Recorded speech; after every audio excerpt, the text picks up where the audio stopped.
Serialization of Rebel with a Cause, Mark Twain's Hidden Memoirs, Chapter 39 of 78. First Sight of Livy, 1867. As far as turning points go, the trip across the pond provided one very dramatic one. A young passenger by the name of Charles Langdon, known to all on board as Charlie, invited me into his stateroom.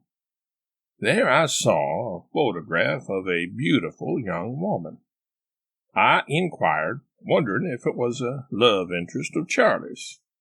It was his sister, Olivia.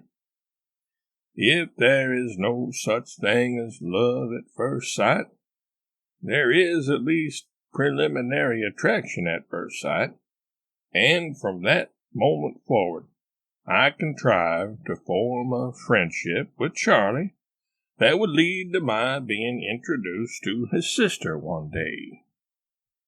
As you doubtless already know, that did occur. We courted, I fast and she slow, and were eventually married. But more on that and our children and what became of them later. Now, as to the sights I saw and the things I experienced during the 5-month pleasure excursion, they are recorded in the book I wrote about the journey, The Innocents Abroad, or The New Pilgrim's Progress, which is still my best-selling book. Editor's notes: Twain became known as the people's author because his target audience was the man in the street or on the farm, and the children in the schoolrooms and at the fishing holes. The Innocents Abroad became immensely popular for its departure from standard works by Americans about European travel, which seemed to worship the culture and art of the Old World. One of Twain's aims with his book was to portray what he observed and experienced from his own perspective, without having preconceived ideas based on what previous writers had recorded and their opinions. A primary example of this is his critiques of the art he found throughout Europe. The following excerpt demonstrates the type of things Twain wrote about the revered painters of Europe and the religious martyrs they seem to overemphasize in their work.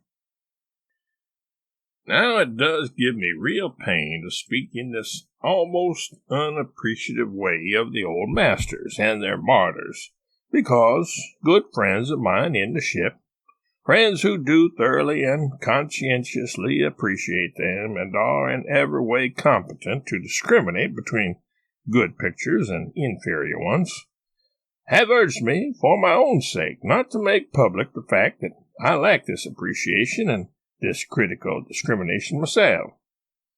I believe that what I have written and may still write about pictures will give them pain, and I am honestly sorry for it.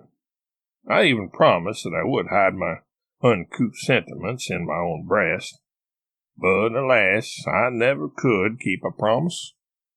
I do not blame myself for this weakness, because the fault must lie in my physical organization. It is likely that such a very liberal amount of space was given to the organ which enables me to make promises, that the organ which should enable me to keep them was crowded out. But I grieve not. I like no halfway things. I had rather have one faculty nobly developed than 2 faculties of mere ordinary capacity. I certainly meant to keep that promise, but I find I cannot do it. It is impossible to travel through Italy without speaking of pictures. And can I see them through others' eyes? If I did not so delight in the grand pictures that are spread before me every day of my life by that monarch of all the old masters, nature, I should come to believe sometimes that I had in me no appreciation of the beautiful whatsoever.